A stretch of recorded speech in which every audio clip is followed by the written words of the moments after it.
رسول اکرم صلی اللہ علیہ وسلم کے صحابہ کرام میں سے کسی نہ کسی صحابی کی کوئی خصوصیت ہے. مثلا حضرت عثمان رضی اللہ عنہ کی خصوصیت یہ ہے کہ یکے بعد دیگرے ان کے نکاح میں نبی کی 2 بیٹیاں آئی ہیں. ان کو ذوالنورین کہتے ہیں. ذوالنورین کہنے کی وجہ بھی یہ ہے کہ 2 نور نظر 2 لخت جگر نبی کے ان کے نکاح کے اندر آئی ہیں. اسی طرح حضرت زید رضی اللہ تعالیٰ عنہ ان کی خصوصیت یہ ہے کہ قرآن کریم نے صحابہ کرام میں سے واحد صحابی حضرت زید کا نام لیا ہے. فلما قضا زید منہا وطرا نام لیا ہے زید رضی اللہ عنہ. بہت بڑا اعزاز ہے.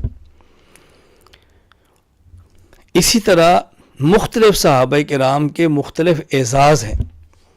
حضرت ابو بکر صدیق رضی اللہ عنہ کا اعزاز یہ ہے کہ قرآن کریم نے ان کے لفظ صاحب کا استعمال کیا ہے. صحابی، صاحب، ساتھی. اذ یقول لصاحبہ لا تحزن ان اللہ معنا. اللہ اکبر. ان کی صحابیت پر قرآن کی تصریح ہے، وضاحت ہے. ابو بکر صدیق رضی اللہ تعالیٰ عنہ انسانیت میں سب سے بڑا مقام نبوت کا. نبوت میں کمال علمی. حضرت رسول اکرم صلی اللہ علیہ وسلم کے پاس تمام انبیاء سے زیادہ علم ہے. آپ تمام انبیاء سے اعلیٰ اور افضل ہیں. آپ کے اعلیٰ اور افضل انبیاء ہونے کی وجہ ایک نہیں کئی ہے. میں ایک وجہ بتا رہا ہوں. نبوت کے بعد سب سے بڑا مقام اور مرتبہ صحابیت کا ہے. صحابہ کرام میں سب سے افضل حضرت ابو بکر صدیق ہے رضی اللہ تعالیٰ عنہ.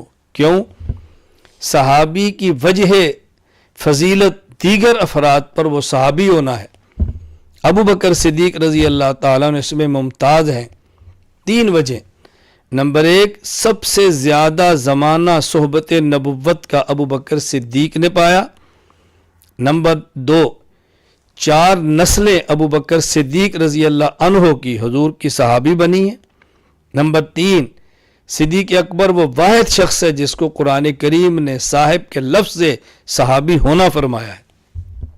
اس لیے میں کہہ رہا تھا ابو بکر صدیق رضی اللہ تعالیٰ عنہ یہ افضل الصحابہ ہیں، افضل الناس بعد الانبیاء ہیں. انبیاء کے بعد افضل البشر ہیں. ابو بکر صدیق رضی اللہ تعالیٰ عنہ معمولی شخص نہیں ہے. جس کو اچھی طرح سمجھے جو بات میں نے عرض کی ہے.